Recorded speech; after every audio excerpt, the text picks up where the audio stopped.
இடது விழியில் தூசி விழுந்தால் வலது விழியும் கலங்கிவிடுமே.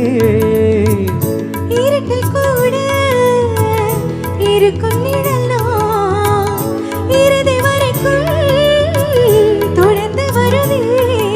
சொர்க்கம் எதற்கு என் பொன்னுலகம் பெண்ணுறவில் பக்கம் இருக்கு கண்டேவா. இந்த மனம்தான் என் மன்னவனும் வந்துடவும் இந்த மனம்தான் அன்பேவா. சுமையானது ஒரு சுகமானது சுவை நீதான்.